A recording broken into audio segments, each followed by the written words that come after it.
j'espère que vous allez bien. Aujourd'hui je vous retrouve pour une recette végétalienne de nasi goreng. C'est un plat indonésien qui traditionnellement se fait avec du riz frit avec les restes de la veille.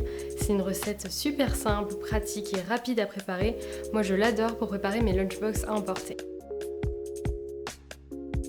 J'utilise donc du riz basmati cuit, des carottes râpées, des petits pois, j'en utilise des surgelés, de l'échalote émincée, de l'ail écrasé, de la sauce soja. Alors d'habitude je préfère utiliser du tamari mais j'en avais pas sous la main, et si vous utilisez de la sauce soja sucrée, vous respectez un petit peu plus que moi la recette traditionnelle. J'utilise aussi de l'huile de sésame, ça donne un goût très caractéristique des plats asiatiques que j'adore. De la menthe, ça c'est très perso mais je trouve que ça donne un goût divin. Et du jeune fruit du jacquier en saumure, ça se trouve en général en magasin asiatique et visuellement ça ressemble énormément à du poulet. Il suffit de couper la partie dure, de retirer les graines en émiettant le fruit. Si vous n'en avez pas, c'est pas très grave, ça ne changera pas grand chose au goût, c'est plus pour le visuel, mais vous pouvez utiliser du tofu à la place, ce sera plus riche en protéines.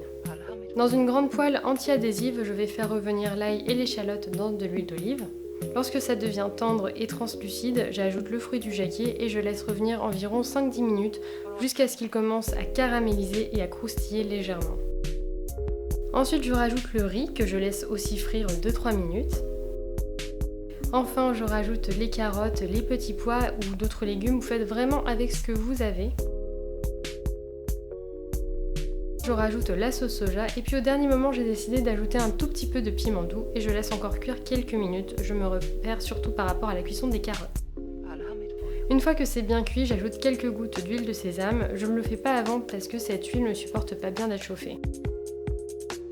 Pour la déco, j'utilise quelques graines de sésame et mes feuilles de menthe. Normalement, je les cisaille et je les parsème sur tout mon riz, c'est vraiment excellent comme ça. En tout cas, j'espère que cette petite recette vous a plu. Moi, je vous fais plein de gros bisous et je vous dis à très bientôt pour une prochaine vidéo. Ciao!